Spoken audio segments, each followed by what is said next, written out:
بسم الله الرحمن الرحيم. الحمد لله وكفى، والصلاة والسلام على سيد المصطفى صلى الله عليه وسلم. أما بعد kumshukuru Allah subhanahu wa ta'ala na kumtakia rehema mtume wetu Muhammad sallallahu alayhi wasallam. Sina uwezo wa kuzungumza mengi kwa wingi wa furaha, bali nichukue nafasi hii kukwambieni kwamba watu wa Madinati Nahdha tumepata sharafu kubwa, na sharafu hii hakuna aloanza nayo. Sitaji mgeni alofika kwa sababu watakaomtaje wapo, ila nakwambieni kwamba sharafu hii tumeanza nayo sisi, na insha Allah subhanahu wa ta'ala itaendelea na itadumu daima kwa umoja wenu wa watu wa Madinati Nahdha. Jazakumullahu kulla khair. Mwanzo kabisa namkaribisha Sheikh Rashid aweze kuzungumza, kwa sababu yeye ndo mwenyeji wa mgeni wetu na yeye ndo mwandalizi rasmi wa jalsa hii, na baada hapo ataweza kuendelea na yanayofuatia biidhnillah ta'ala.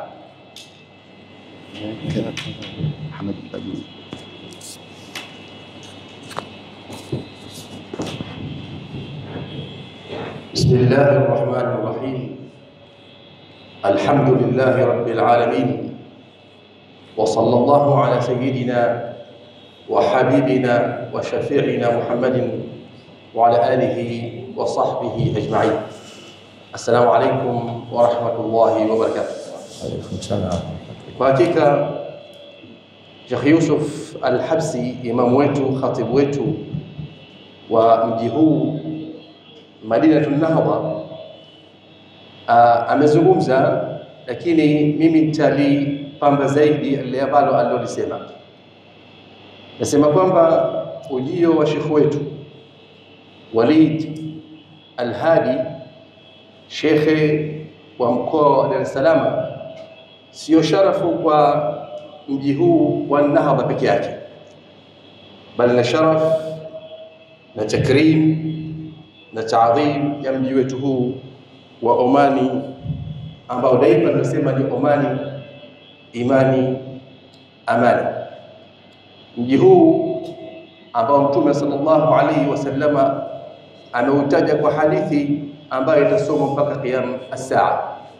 Akasema, lau anna ahla Oman ataita ma sabbuka wala dhalamuka, laiti kama ungewajia watu wa Omani basi wasingekutusi wala wasingekupiga. Mwenyezi Mungu Subhanahu wa Ta'ala aibarikie safari hii, na ni safari mojawapo ambayo inaonesha wazi kabisa upendo baina ya Tanzania na Omani, lakini pia upendo baina ya Omani na Watanzania, kwa sababu ni udugu wa damu, lakini pia inaonesha wazi upendo baina ya wahadhiri wa nchi mbili hizi na wahadhiri wa mataifa mbalimbali. Tuombe Allah Subhanahu wa Ta'ala ajalie ziara hii ya Sheikh wetu mpendwa Sheikh Walid iwe imejaa baraka, lakini pia sisi kama ni Waomani tupate matunda mengi matamu, na naamini kwamba hilo litapatikana na yatapatikana kwa wingi tu kupitia yale ambayo Mwenyezi Mungu atamjalia ayaseme kupitia mihadhara yake. Sheikh wetu mpendwa, karibu sana. Asante. Hawa ndugu zako, Shukran. wanakujua, wanakutambua, wanakupenda, wanakufuatilia, na kila mmoja alifikiwa na tangazo la mhadhara wako, mihadhara yako kwa ujumla. Alifarijika, alifurahi sana kujua kwamba wewe umeingia katika nchi yenu kabla kuwa ni nchi yetu, nchi yenu ya Oman. Asante. Karibu sana Sheikh wetu. Asante sana. Na Nashukuru, alhamdulillah. kile kilichokuwa bora kabisa, khairu nastahilu bihi baramijna hadha al-yawm, ni kwa ayati min kitabillahi subhanahu wa ta'ala aziz, atasomea ndugu yetu Hamad Al-Bajuni, falyatafaddal mashkuran majura. Bismillah.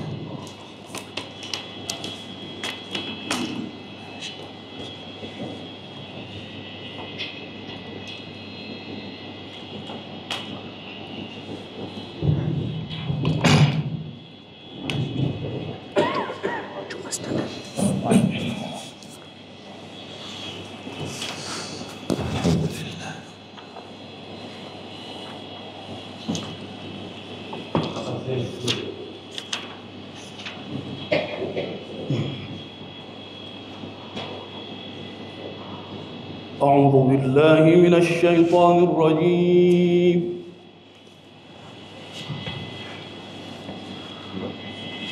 بسم الله الرحمن الرحيم.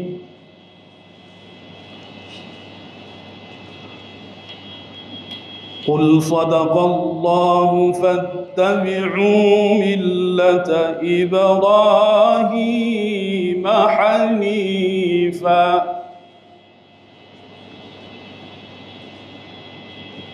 وما كان من المشركين.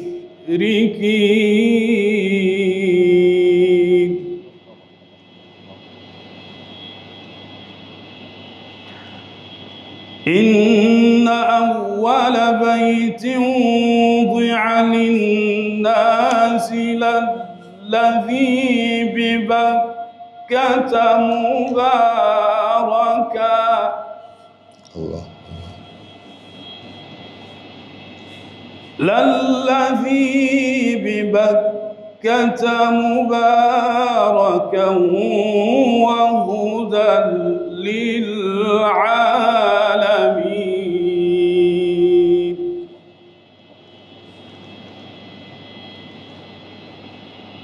فيه آيات بينات مقام إبراهيم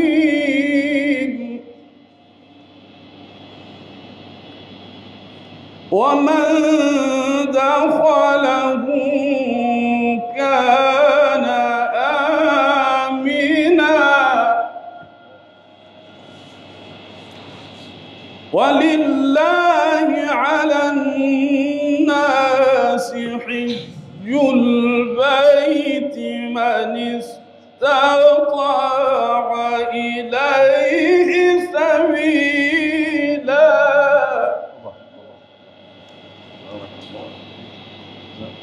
ومن كفر فإن الله غني عن العالمين.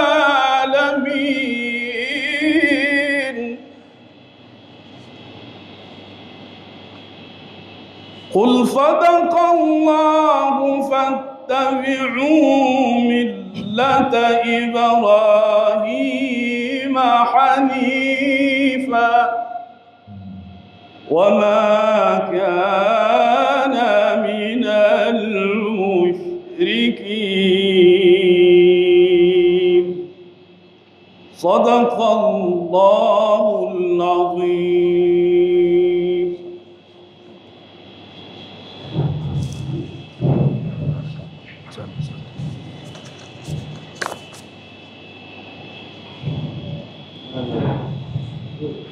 شكرا.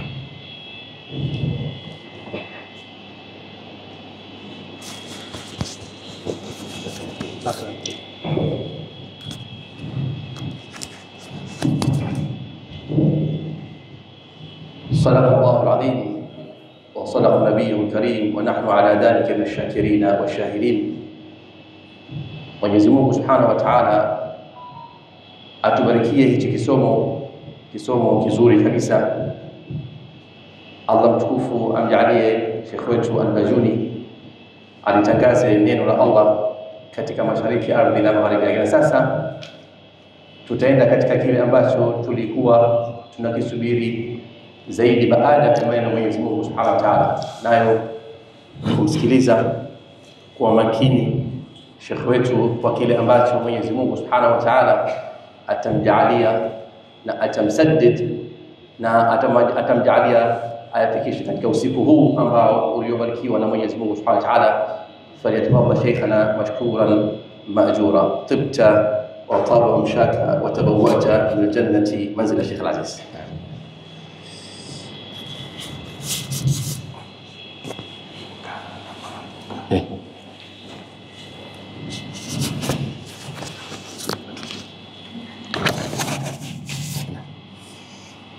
أعوذ بالله من الشيطان الرجيم. بسم الله الرحمن الرحيم. الحمد لله على كل نعمة Wassalatu wassalamu ala nabiyil huda warahma sayyidina wa habibina wa syafi'ina wa muqtadana Muhammadin bin Abdullah sallallahu alaihi salatan yukhrijuna biha min dhulumatil wahmi wa yukrimuna bi nuril fahmi wa yudhihu lana ma ashkala hatta yafahama innahu ya'lamu wa la na'lamu wa huwa 'allamul ghuyub. Rabbi shrah li sadri wa yassir li amri wahlul 'uqdatam min lisani yafqahu qawli, amma ba'd. Ayyuhal mu'minuna al-kiram wa ya ahbaban nabi sallallahu alaihi wasallam, assalamu alaikum warahmatullahi wabarakatuh.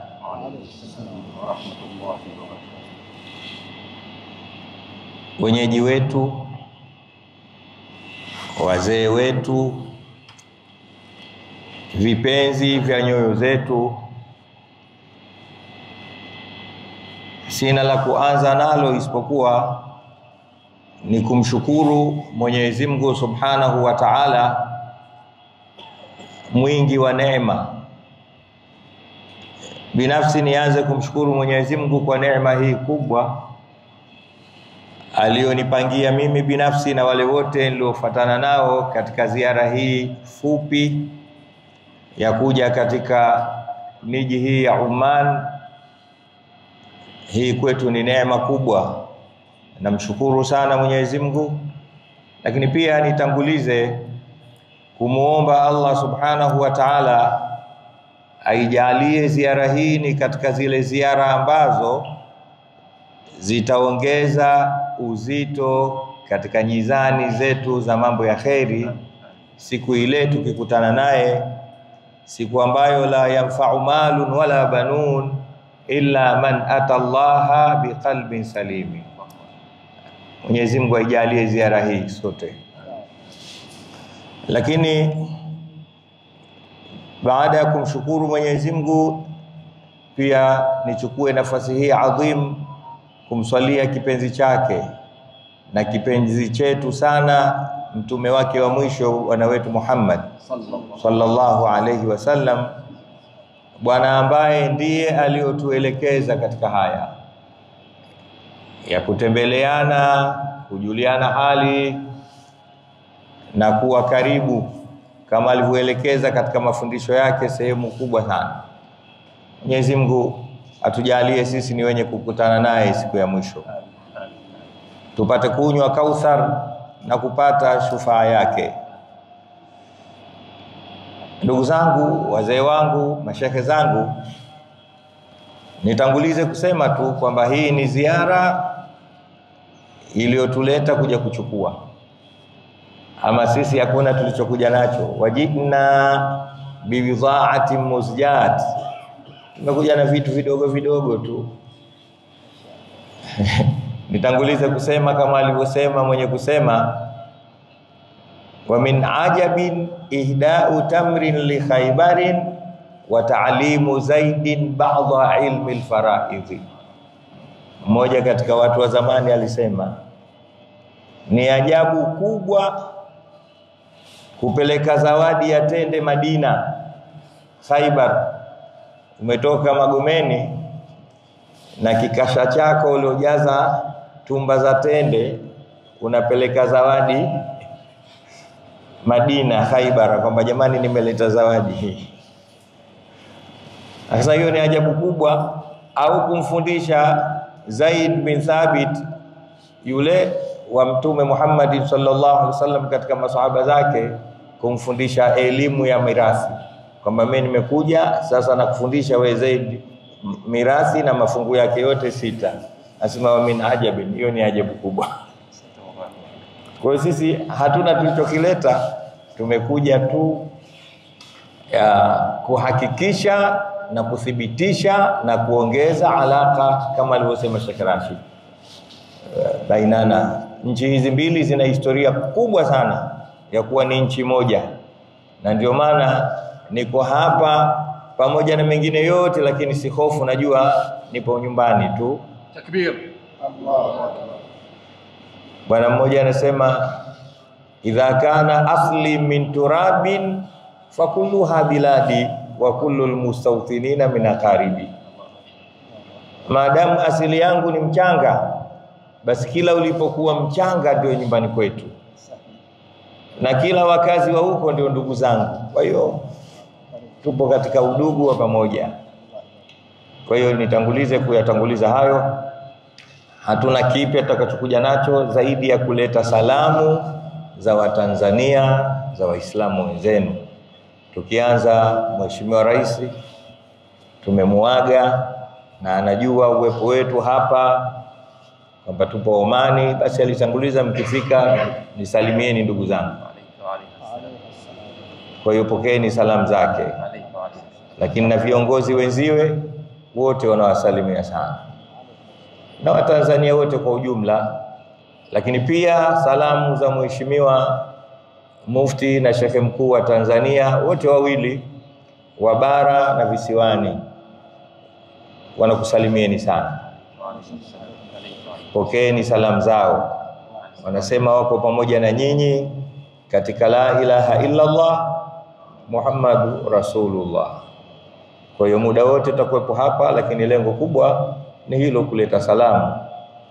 Na kikubwa zaidi kama alivyosema ni kujaribu kumuomba Mwenyezi Mungu Subhanahu wa Ta'ala atuingize katika lile alilosema katika suratu Maryam, innal ladhina amanu wa amilu salihati sayaj'alu lahumur rahmanu wudda.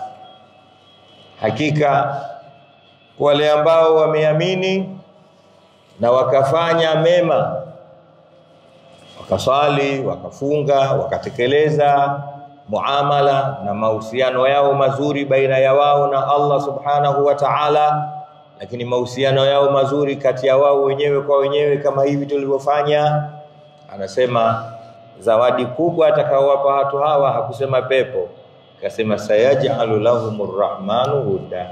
Mwenyezi Mungu atawajalia mapenzi. Mwenyezi Mungu atuthibitishie na sisi tupate mapenzi haya. Na hili ndio jambo kubwa sana. Lakini pia ni washukuru, leo ni siku takriban ya 3 niko katika nchi hii ya Oman. Tangu siku nimeshuka na ndugu zangu, tumepata mapokezi makubwa sana, mapokezi yaliyotutia moyo, mapokezi yaliyotufanya wala tusitake kurudi nyumbani kama sio hizo dhurufu.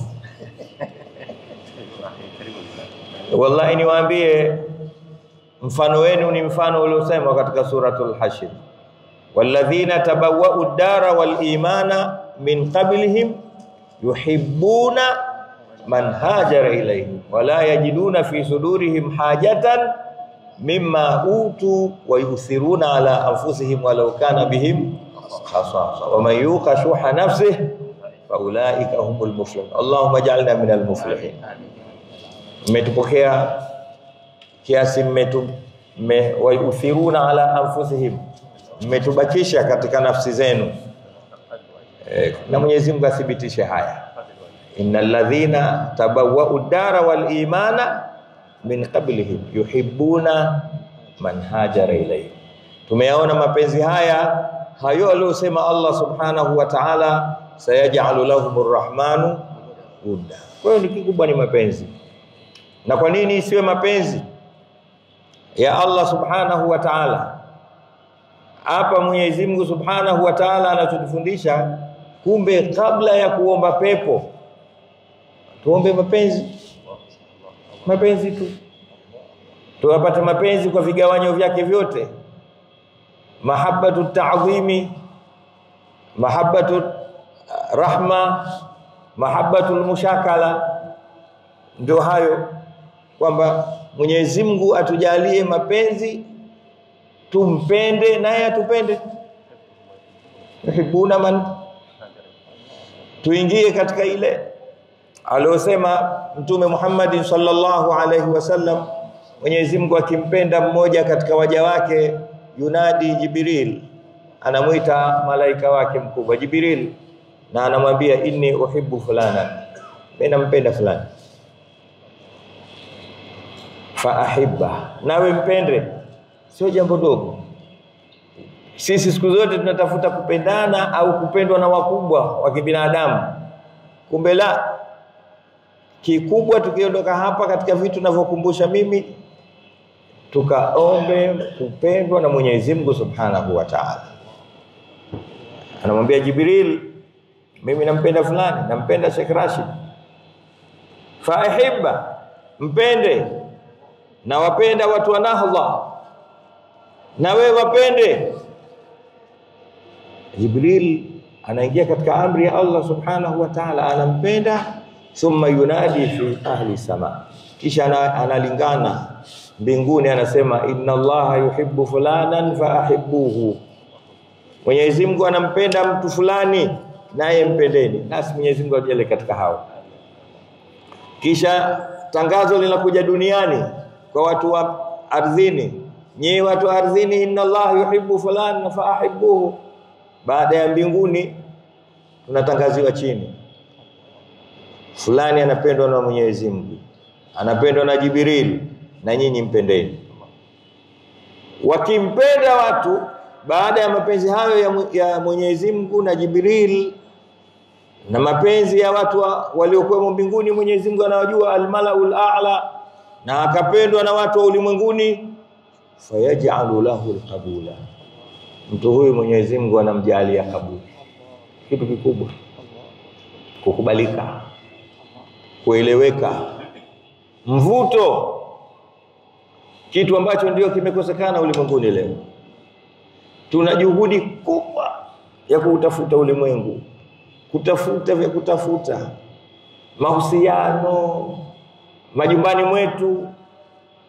Leo majumba mangapi hayana kabuli kati ya mtu na familia yake, kuanzia mkewe, watoto wake. Yani wanaishi kwa sababu hakuna kitu kingine, wanaishi nyumba moja tu, lakini hisia zao ni tofauti.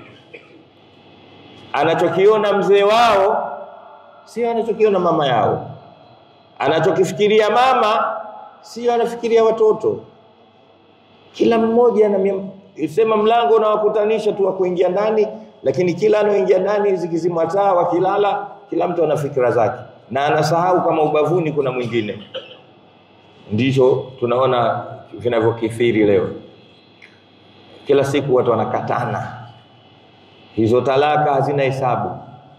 Ya subhanallah, sisi kwa kazi zetu za tablighi na da'wa, kila ukiulizwa kupitia katika mitandao humu kwenye simu, ukiona mtu ambaye asalamu alaykum wa rahmatullahi wa barakatuh, mimi fulani bwana nina mushkil mkubwa, nafikiria wewe shekhe ndio utaka nitatulia. Ukumbe ahlan wa sahlan, una tatizo gani? Atakwambia nina mwaka wa 6 sielewani na mke wangu, nina mwaka wa 8 mimi na babangu hatusemi, tunateta. Mwingine watoto hawanisikii, mimi ninachotaka watoto wangu sicho wanachotaka wao. Ya jamaa, juzi tu nikiwa kwetu Dar es Salaam, mtu kaniandika, mtu mkubwa hafai kumtaja, lakini ameambia nina mushkil, nimemsomesha mtoto wangu Ulaya, amerudi na elimu nzuri, nimemkabidhi kazi, kwa maana sasa mimi nataka kupumzika, yeye anisaidie, ndio khalfia yangu. Anasema baada ya miezi 3 ananiambia mzee, niandikie kabisa mirathi yangu. Niandikie? Ajib, nani anaandikiwa mirathi kabla ya kufa? Neno mirathi linakujaje wakati watu wako hai? Hakuna hicho kitu.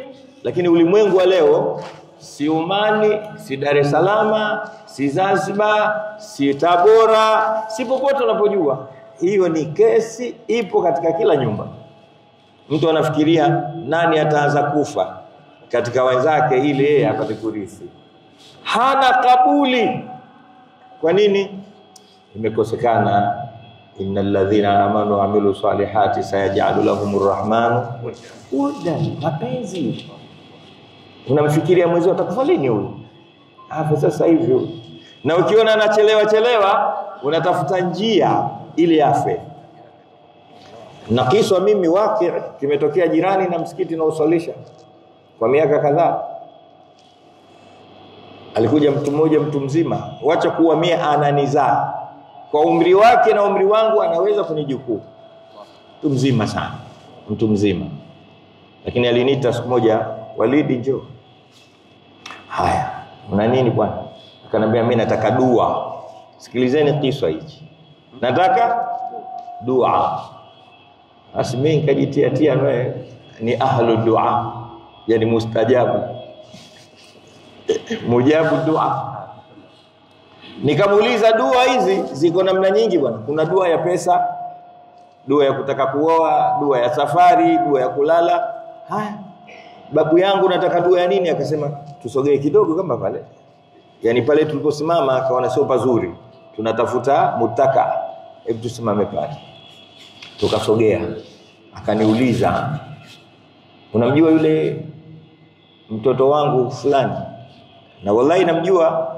Umri wake yule mzee Mungu amemjalia mtoto mmoja tu wa kiume. Na alimpa jina zuri, amemwita Muhammad. Aliponiuliza wamjua? Nikamwambia namjua sana. Si huyu Muhammad? Akamwambia hebu tusogee tena mbele, tusogee. Tukasogea tena hatua kadhaa. Mnajua kwa nini? Huyo Muhammad eneo lile lote anaogopwa. Anaogopwa sana. Yani ukipata bahati mbaya ukikutana naye ndio siku yako. Ajalu musamma. Maarufu. Simu za watu, kofia za watu, ndio mtoto wake yeye. Unamjua? Akasema namjua. Akasema tusogee mbele ili asitokee pale akatufanyia cha kutufanyia. Nikamwambia namjua. Akanambia naomba dua. Haya, dua ya nini bwana? Akanambia jana Muhammad, jana nimemaliza kuswali alfajiri, natoa salamu, yeye yuko kando yangu hapo. Vipi? Akanambia baba, na swali moja tu nataka nikuulize. Utakufa lini? Inna lillahi. Anaulizwa na mwanawe alomweka katika sulbi yake, aliomlea akamfundisha mpaka akawa Muhammad, akawa mtu wake wa kwanza leo kuondoka naye babake. Utakufa lini mzee? Kwa nini? Mimi nishachoka maisha haya na kimfaacho mtu ni chake. Lugha inajulikana hiyo. Una nyumba hii sasa, mimi nataka wewe ufi. Nikamwambia umemjibu nini? Nikamwambia nitakujibu baada ya magharibi leo. Kwa hii adhuhuri na kuuliza nimjibu nini? Kisa kama kinachekesha, lakini ndo hali tulizokuwa nazo. Masabab huku ni kukosa kabuli. Ikiwa nyumbani mtoto anafikiria utakufa lini, je, jirani yako? Je, mfanyakazi mwenzio? Wewe ushakuwa bosi, mwajiri wako anafikiria nini? Wallahi ulimwengu wote umejaa. Kitu gani kimekosekana? Inna Allaha idha ahabba abdahu yunadi Jibrila fayaqulu lahu inni uhibbu fulanan faahibba. Kwamba Mungu akimpenda mtu basi umuita Jibril akamwambia nampenda fulani. Ya jamaa, almuhimu tutafuteni mapenzi ya nani? Ya Allah subhanahu wa ta'ala. Kwa sababu khitamu ya hadithi hii, na Mungu anapomchukia mtu hivyo mwambie Jibril, mimi fulani simpendi na wewe mchukie. Simpende. Anachukiwa na Jibril. Na akishachukiwa na Jibril naye anatangaza huko mbinguni, fulani anachukiwa na Allah na nyinyi almalaul a'la abghidhu, mchukieni. Kisha inakuja tangazo chini ulimwenguni, nyie watu wa ardhini, watu wa Nahba, watu wa fulani apendwi na Mwenyezi Mungu na nyinyi mchukieni. Anajaaliwa bughwa, kila anapokwenda hauziki nyumbani, hauziki barabarani, hauziki kazini, hauziki hata kihama, kwamba mimi sasa kunifai na Allah, ngoja nihamie Kariakoo. Pia watu hamtaki. Kariakoo hakufai, ngoja niende Tegeta. Pia hatakiwi. Nataja miji ya kwetu na yote mnaijua. Nini tatizo? Kachukiwa na Allah. Ni kitu gani kinachomfanya mtu anapendwa na Mwenyezi Mungu? Na kitu gani kinamfanya mtu anachukiwa na Allah Subhanahu wa Ta'ala? Narudia, usifanye haraka ya kuomba pepo. Pepo usifanye haraka, omba mapenzi ya Allah. Mwenyezi Mungu akupende. Na ogopa kuchukiwa na Allah. Mwenyezi Mungu asikuchukie. Kwa sababu ukishapenda na Allah, dunia yako ndio hiyo, fi dunia hasana. Lakini ukichukiwa na Allah, dunia yako fi dunia nakama. Mtume Muhammad sallallahu alayhi wasallam anatufundisha wapi tutayapata mapenzi ya Mwenyezi Mungu Subhanahu wa Ta'ala. Ni vitu wallahi tafi, vitoto vidogo tu, wala sio vitu vya kujipanga kwamba jambo Allah mwenyewe. Mtume sallallahu alayhi wasallam anatuhadithia katika hadithi al-Qudsi, Mwenyezi Mungu anasema haachi kuwa mja yataqarrabu ilayhi mimma aftaratuhu alayhi hatta uhibbahu. Maona hapo ni kitu kidogo tu, kwamba haachi kuwa mja anajipinda kutafuta ukaribu wangu katika yale nilomwambia, hili ni jukumu lako, huu ni wajibu wako. Akiyafanya hayo, atakuwa karibu yangu, mimi nitampenda. Atakuwa karibu yangu, atakuwa. Na mara nyingi watu wakisikia hadithi hii wanakimbilia moja kwa moja katika swala, katika zaka, katika hija. Wanaziona zile ndo faraidh. Pamoja na hizo ni faraidh, ni arkan, lakini ndio majukumu yako aliyokupa Mwenyezi Mungu Subhanahu wa Ta'ala, yanaishi hapo. Ndaka fikra. Unaweza kumwona mtu anaswali hapiti na kipindi mpaka jina lake mtaani 5 salawati, lakini mtizame baada ya kutoka pale msikitini, kuna majukumu mengine huko aliyopewa na Mwenyezi Mungu Subhanahu wa Ta'ala, anatekeleza. Kuswali si hoja hata kidogo, swala zote. Lakini sisi hatukutizami Muislamu kipindi huko msikitini kama tulivyofanya. Kwa dakika 10 tu tumeswali zile rakaa 3 za magharibi, na sisi wasafiri rakaa 2 za Isha, haitukuchukua dakika 20. Hivi kweli Mwenyezi Mungu atamweka karibu mtu kwa kile pale tu? La. Atamtizama Mwenyezi Mungu Subhanahu wa Ta'ala mtu huyu baada ya kutoka pale.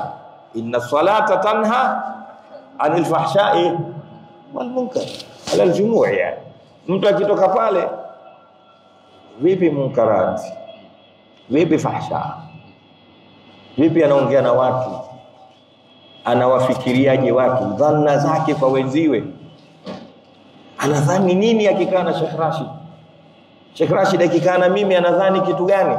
Hilo ni jukumu katupa Mwenyezi Mungu Subhanahu wa Ta'ala. Anadhani nini kuhusu mkewe, anadhani nini mke kuhusu mumewe, mke anadhani nini kwa mkeweza mwenziwe. Mtihani huo. Wangapi katika wanawake tunawaona leo anatamani aachwe mwenziwe? Ya salam. Umeswali, unaswali vizuri, unafunga, tena ukosei Jumatatu na Alhamisi, wewe alhamdulillah rabbil alamin, lakini unadhani nini kwa mwenzio? Ni jukumu hilo. Qur'ani unasoma, bismillahirrahmanirrahim, alhamdulillahilladhi anzala ala 'abdihi alkitaba wa lam yaj'al lahu 'iwaja qayyiman liyunzira ba'san shadidan min ladun wa yubashshira almu'minina alladhina ya'maluna as-salihati anna lahum ajran hasana. Lakini waisoma Qur'ani kama ile alivyosema Mtume Muhammad sallallahu alaihi wasallam, rubba qari'ul Qur'an wa huwa yal'anu. Inawezekana kuna mtu anasoma Qur'ani lakini kipindi kile yuaisoma Qur'ani na mlaani kwamba wewe unanisoma hivi, lakini ukitoka hapa wafanya mambo kinyume na mie. majukumu. Ndio Mwenyezi Mungu anasema haachi kuwa mja, anajiweka karibu na mimi kwa yale mpa kuwa ni majukumu yake, isipokuwa nitamkurubisha, atakuwa karibu yangu. Twendeni tukahakikishe kila jukumu aliyotupa Mwenyezi Mungu Subhanahu wa Ta'ala tunalitekeleza kwa kiasi atakachotuwezesha, na wala tusiishie ufanisi wetu katika kuswali tu, katika hija tu, katika kufunga tu. Na sasa imekuwa ni modern, watu wanakwenda sana umra. Sio isiishie hapo kwenye umra tu, kuna majukumu, kuna haki za watu. Haki yako kwa mtoto, haki yako kwa mume, haki yako kwa mke, lakini haki yako kwa jirani, hiyo haki ya majirani, hiyo ndio kabisa majukumu haya tumesahau. Mtume Muhammad sallallahu alaihi wasallam anasema mazala Jibrilu yusini anil jarri hatta dhanantuhu annahu sayuwarithuhu. Jibril hakuacha kuwa akinikariria na kila siku kunihusia, bwana jirani yako Muhammad, jirani eti anahusiwa Mtume Muhammad, sio walidi. Nabiyullah ahsanun nasi khuluqan Jibril yusihi an jarihi yaumiyan, kila siku. Muhammad jirani yako, angalia jirani yako. Anasema hakuacha kuwa ananihusia katika hali hiyo, mpaka nikafikiria kwamba huyu atanihusia mimi, atanirithisha kwamba ipo mirathi ya jirani. Twendeni tukatekeleze haki za jirani. Ukiamka asubuhi, wa kwanza wako jirani yako. Na siku hizi ni rahisi sana, sio kama zamani sharti upige hodi. Ni simu tu. Hapa unamuuliza asalamu alaykum warahmatullahi wabarakatuh, ya aba fulani, umeamkaje na watoto wako? Hakuna tatizo lolote, na yeye akujibu. Nani anafanya hilo leo? Taabu. Nimesema juzi pahala watu wakashangaa. Tizama hata kuhusiana wajibu aliotupa Mwenyezi Mungu baina yetu sisi na wazee wetu. Wa qadha rabbuka alla ta'budu illa iyyahu wa bil walidaini ihsana. Mwenyezi Mungu ashahukumu asiabudiwe yoyote ila yeye, na wazazi wawili wafanyiwe ihsani. Sisi ihsani hatuna, tunataa. Kuna tofauti kubwa. Lam yakulillahu subhanahu wa ta'ala wa bil walidaini ta'atan, inma qal wa bil walidaini ihsana. Taa ni yale matakwa au amri za wazee wetu kwetu sisi. Fulani walidi, mimi nataka ufanye jambo kadha. Ukitii hii swala unataka Mwenyezi Mungu Subhanahu. Yani anachokitaka Mwenyezi Mungu usisubiri akwambie. Usiamke umekaa unasubiri mzee ataniambia nini. La, wewe uwe ndo wa mwanzo kumuuliza mzee kuna nini leo? Kuna kama alivyokuwa yeye kwako wakati uko mdogo. Kama Rabbayani, mzee ilikuwa akiamka hasubiri wewe umwambie, atafanya anachokifikiria wewe kwako na utakachomwambia. Akiamka tu kitu cha kwanza hapatikani watu. Vipi sasa watoto? Halali, hali. Wakati mwingine hata sawa atakukoga kwa sababu ya wewe mtoto hivi. Sasa hii sasa tuigeuze tu. Wa qadha rabbuka alla ta'budu illa iyyahu wa bil walidaini, yani ihsan ni kutangulia wewe kumtekelezea haja zako mzee kabla ya hajasema hayyan wa mayita. Isiwe kama wanavyosema watu wa sehemu fulani kwamba mtu anaishi na mzee wake vizuri, akishafariki basi kamsahau tena. Hata dua Rabbi ighfir lahu warhamhu askinu fil janna hakuna, kidogo labda sijui kwa huku. Ikifika mfungo 3 na wakati wa kipindi cha Eid al-Fitr ndo ataita watu tutie ubani wa wazee. Lakini mwaka mzima anakimbizana na maisha yake, unakosa kabuli inakosekana.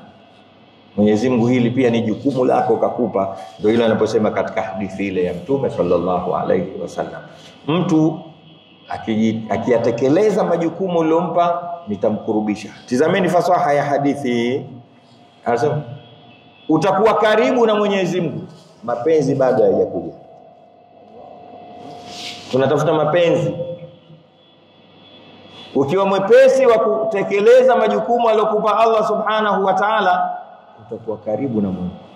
Na unaweza kuwa karibu ya mtu lakini asiwe na habari na wewe. Mimi karibu na hii chupa hapa, lakini ninafanya shughuli zangu mpaka nikiwa na kiu.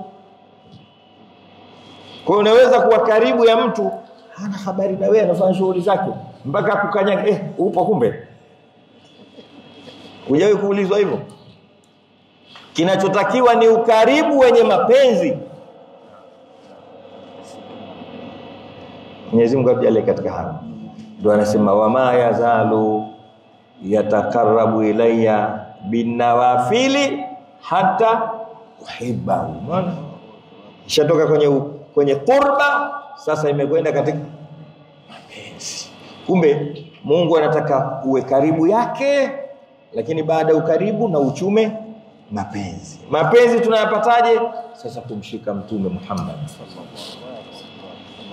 Vaa kama alivyovaa Mtume sallallahu alaihi wasallam. Kula kama alivyokula Mtume sallallahu alaihi wasallam. Lala kama alivyolala Mtume sallallahu alaihi wasallam. Amka kama alivyoamka Mtume sallallahu alaihi wasallam. Tembea kama, hapo ndo kwenye kazi. Lakad kana lakum fi rasulillah uswatun hasana. Kigezo chake asiwe yote, awe Mtume tu sallallahu alaihi wasallam. Kwa nini Mtume sallallahu alaihi wasallam? Unaweza ukavutika wewe, kwa sababu binadamu ameumbwa kama alivyosema mwenyewe Mtume sallallahu alaihi wasallam, al-arwahu junudun mujannada. Hizi roho zetu ziko makundi, mafungu. Hata hapa tumekaa hapa, lakini kuna mtu yupo karibu yako zaidi kuliko mwingine, kwa uelewano, kwa mapenzi na kila kitu. Mungu ameshaliumba hilo jambo. Lakini tizama ajabu yetu sisi. Unaweza ukavutwa na fulani katika anavyosema tu, lakini akakuchukiza katika vitendo vyake. Akisema mashaallah, kaannahu Qur'anun yanzilu, lakini ngoja afanye fai kabisa. Lakini kinyume chake, kuna mwingine anaweza akakuvuta kwa vitendo vyake, lakini akisema utakita kumsikiliza. Kuna mtu nje huko akiwa anapendeza kweli kweli, lakini subiri akiwa nyumbani watu wote wamtaki, wanaomba atoke. Karudi huyu. Ndani kule watu fanaudhu billahi min sharri ma dakhala. Kaingia, subhanallah. Baba huyo, lakini watu wote wanaomba hewe atoke. Wakisikia simu, nakuja inshallah, nakuja, nisubiri hapo wapi sasa? Alhamdulillah, naende. Lakini akitoka huko nje watu wote tunampenda. Yani atakayekuvuta kwa hiki atakuchukiza kwa hiki. Ni aghlab kumkuta mtu ana yote ambayo wewe unayopenda, yote ila Mtume Muhammad sallallahu peke yake. Sallu alayhi. Maneno ya Mtume sallallahu alaihi wasallam yanapendeza, vitendo vyake vinapendeza, kila kitu kama alivyosema Habib Ali, qawlu nabiyyin alhadithu wastaqarru fil fi'li wat taqriri wal wasfi al-aghar wa sunnah an ba'dhim kadha al-athar wa kullu hadhihi yuradifu al-khabar. Yani anakuvuta katika kila kitu mkosi. Yani ukisubiri labda ataanguka huko, Mtume sallallahu alaihi wasallam yuko vizuri, sifa zake, kila kitu. Mwenyezi Mungu Subhanahu wa Ta'ala akatusimamishia mtu huyu tumuige, tuvue kwake na tuchume kutoka kwake ili atupende. Kwake yeye tukitekeleza majukumu atatuweka karibu. Bado mapenzi tuyapataje? Kwa Mtume Muhammad sallallahu alaihi wasallam. Tukijisogeza kwa Mtume sallallahu alaihi wasallam tunapata mapenzi. Tizama kinachokuja hapo sasa. Anasema fa idha ahbabtuhu, ndo kabuli hiyo sasa. Fa idha ile thumma yuj'alu lahu alqabula, una connect na hadithi hii.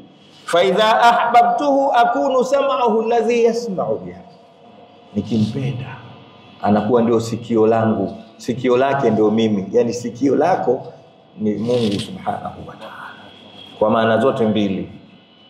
Yani unakuwa usikii isipokuwa anachotaka Mwenyezi Mungu ukisikilize, lakini una nguvu ya kusikia tofauti na wenzio. Uko hapa lakini habari za kichangani unazo hapa. wanasema nini kule, una haja ya kupiga simu, unasikia kila kitu. Wabasarahu alladhi yubsiru bihi, lakini nakuwa ndio jicho lake analoonea mambo. Maana yake nini? Haoni isipokuwa anachokitaka Mwenyezi Mungu akitizame.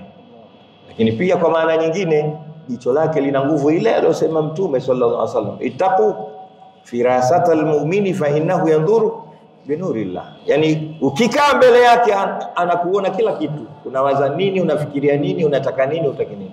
Haina haja wewe umwambie Sheikh Rashid mimi sijakula, akikuona tunajua huyu ajala, anakutekelezea.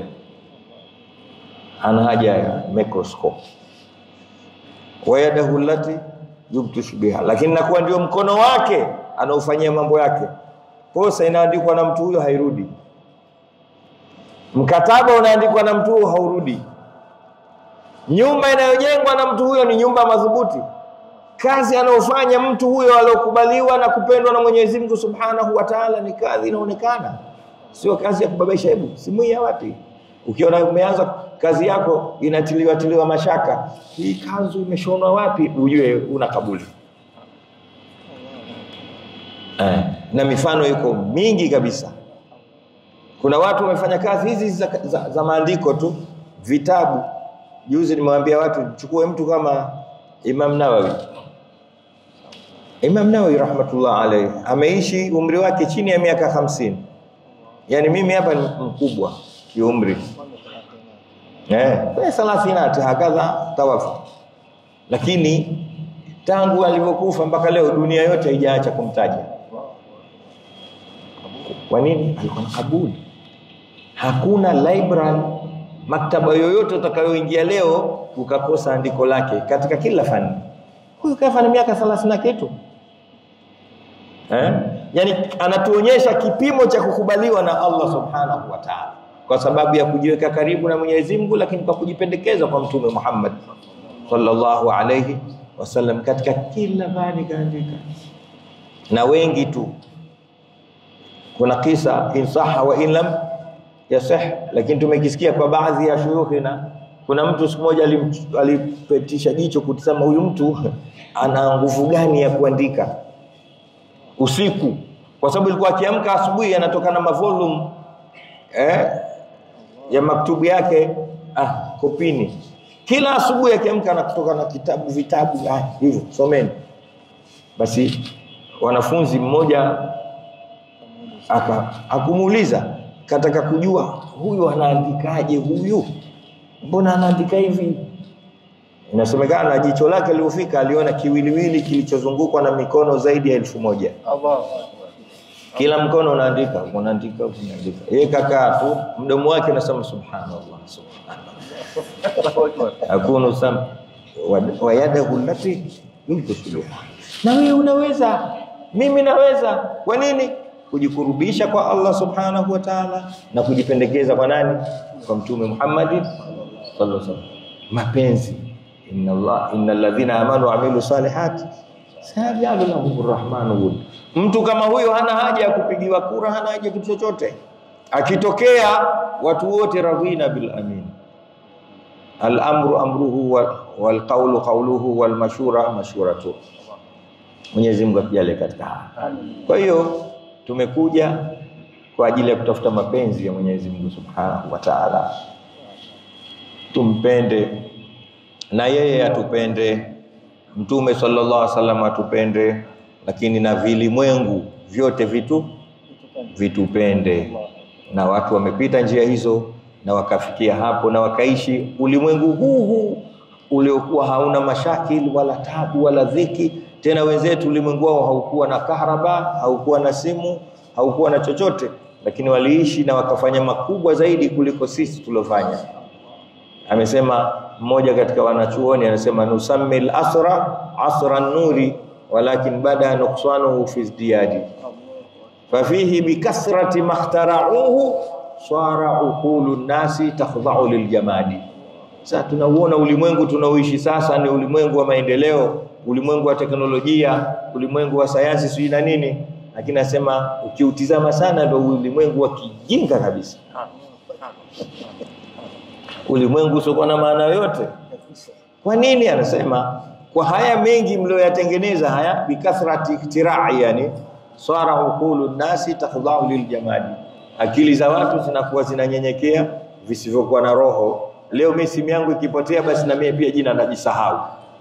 Kuna mtu ukimuuliza jina lake mpaka afungue simu, ngoja nitakwambia jina langu mimi naitwa Walidi Alhadi Omar Kawambo. Ukimwibia simu na ndio umemuiba na yeye kabisa. Mwenyezi Mungu akujalie kila la kheri, ajalie maneno haya machache yatunufaishe sisi tuliosema, lakini na nyinyi mliosikia wote tuingie minal ladhina yastamauna alqawla fayattabi'una ahsana. Allahumma inna dhamannaka anfusana wa auladana wa amwalana wa ma an'amta bihi alaina wa man mana wa ma ma'ana wa man ahatat bihi shafaqat qulubina wa judurati buyutina wa haula'il khaliqati ajma'in wa kullana wa lahum khayra hafidhin ya khayra mustawda'in fi dunya al-akhirah. Wassalamu alaikum warahmatullahi wabarakatuh wal afwa minkum.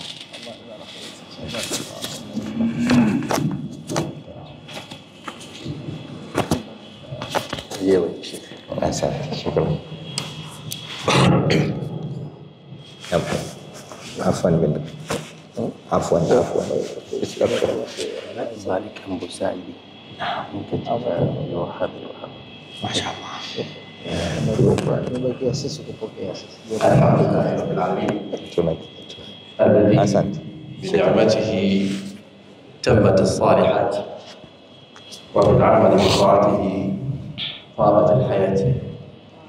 وحقيقة maneno ni machache, na naamini kwamba hudhura yote hii Sheikh wetu Walid ilitamani uendelee na uendelee, kwa sababu leo kama tulivyozungumza hapa, leo ni weekend, ni siku ya ijaza, na kesho wataamka Jumamosi pia ni ijaza.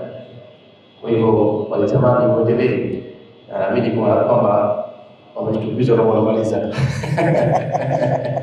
Barakallahu fikum. Khairul kalami ma qala. Najua hayo machache, lakini pia yana dira ndani yake, yataongoza njia. Amin. Na sisi kama ni wasikilizaji wake, wanafunzi wake, tumesikiliza, na kwa idhini Allah subhanahu wa ta'ala yataleta matunda na tutayafanya kazi. Labda katika muda mfupi tumpe mic japo dakika 2-3 Sheikh wetu Malik Abu Saidi pia awe ameweka lake kama kawaida yetu. Sheikh wetu daima naye ana lake la taaliq la kufikisha, ili vile vile aache athari katika kikao chetu hiki ambacho kimebarikiwa na usiku uliobarikiwa na Allah Jalla Jalaluhu. Amin. Allah shukrani.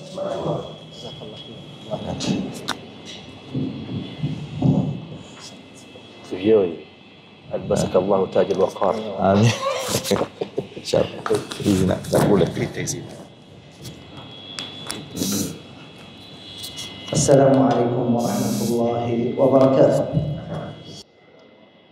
الحمد لله رب العالمين، والصلاة والسلام الأتمان الأكملان الأدومان المتلازمان على سيدنا وحبيبنا معلمنا وقدوتنا ومرشدنا وقائدنا محمد صلى الله عليه وسلم.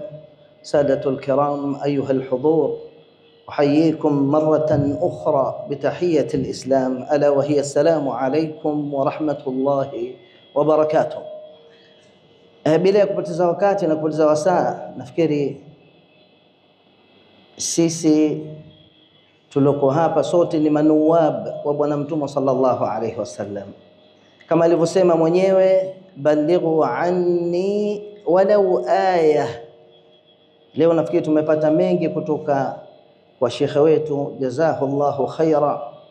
Yeye pia ni naibu wa Bwana Mtume sallallahu alaihi wasallam, katufundisha kuwa tukitaka kufika katika daraja ya kupata mapenzi ya Allah subhanahu wa ta'ala, tupite kwa Bwana Mtume sallallahu alaihi wasallam.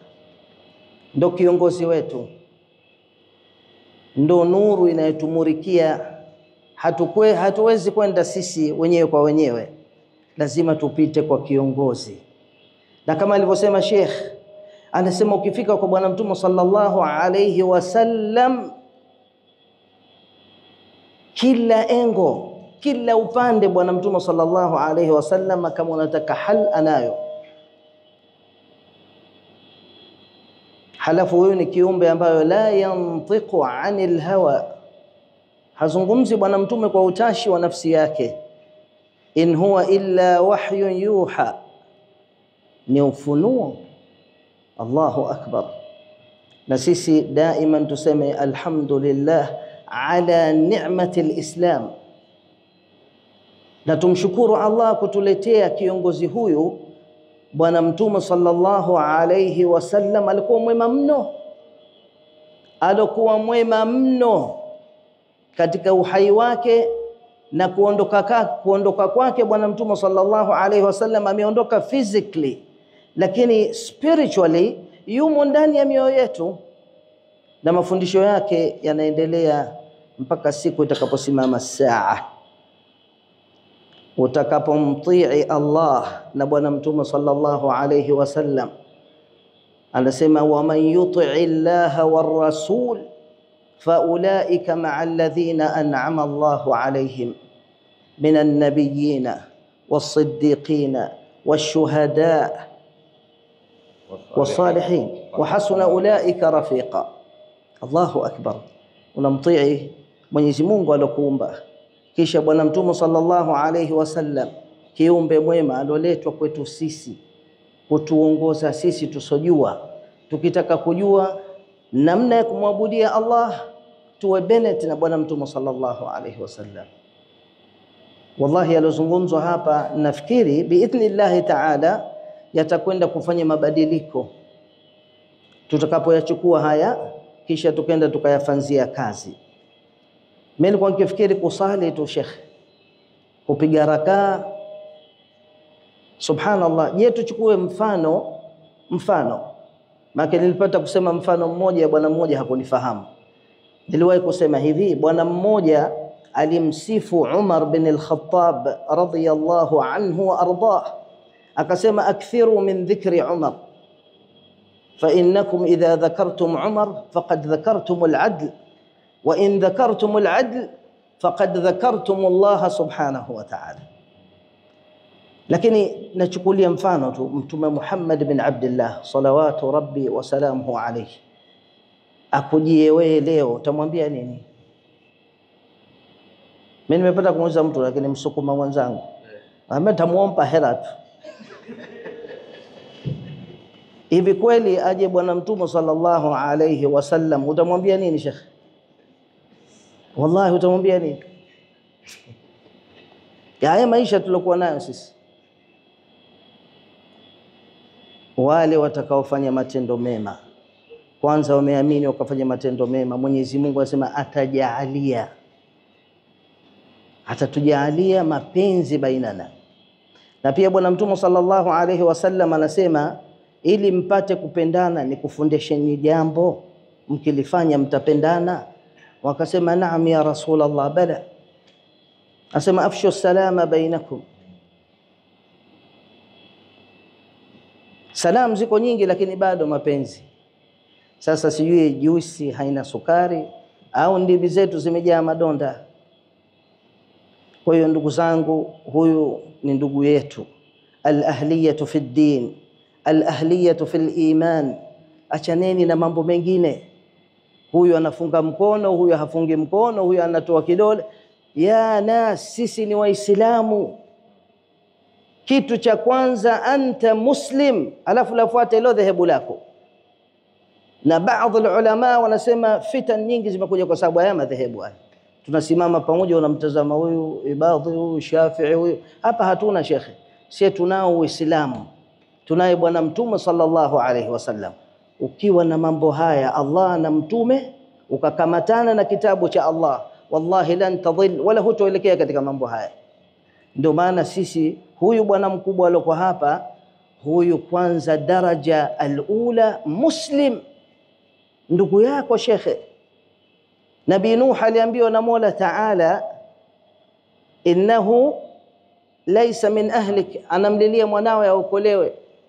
Akamwambia huyu si katika ahliya yako, sio katika ahli yako. Innahu amalun ghayru salih, katika tafsiri sa innahu amila amalun ghairu salih, alifanya matendo mabovu.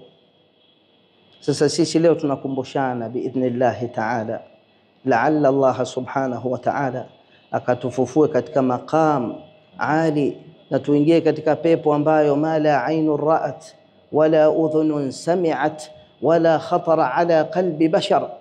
Halafu uko peponi raha tupu, la yasma'una lahwan, hakuna mambo ya porojo, hakuna mambo ya utapeli, raha tupu.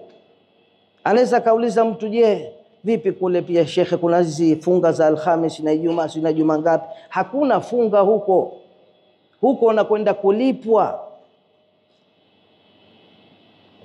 ukaipate pepo ya Allah. Allahu akbar.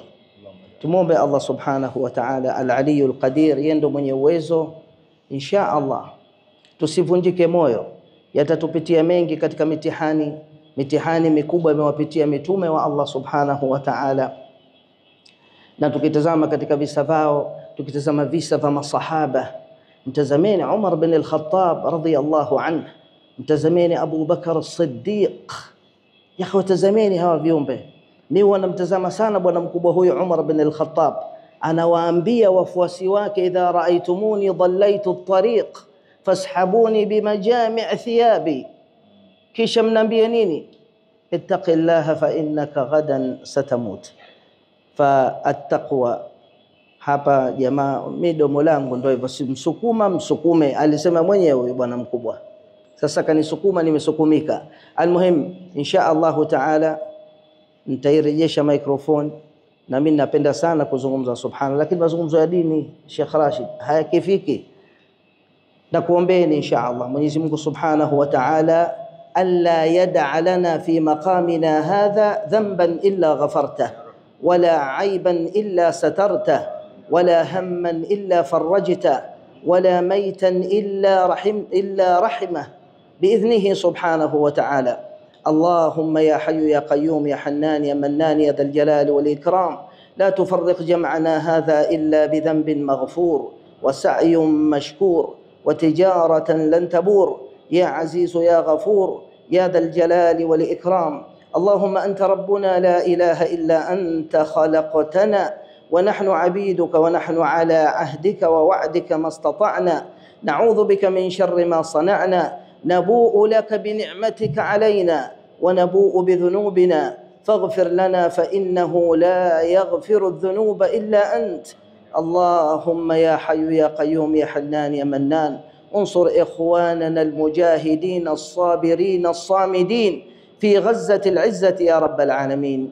اللهم انصرهم نصرا عزيزا مؤزرا، وافتح لهم فتحا قريبا مبينا. اللهم ثبت أقدامهم وسدد رميهم. اللهم اشف مرضاهم وداوي جرحاهم، تقبل شهداءهم. اللهم كن لهم وليا ومعينا وحافظا ونصيرا، أنت على ذلك قدير وبالإجابة جدير، نعم المولى ونعم النصير. وآخر دعوانا أن الحمد لله رب العالمين. جزاكم الله خيرا.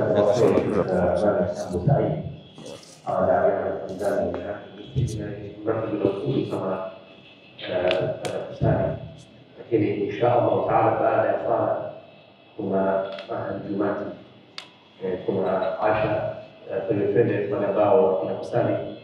Nafikiri mashehe watatutangulia kwa sababu ya wakati warudi huko walipofikia inshallah taala. Tutatangulia baada ya kusali inshallah. Alhamdulillah. Tuzidishie. Amin ya Allah. Amin ya Rabb. Tufanze wewe biidhnillah taala. Sisi tupokee kwa leo ya Rabb.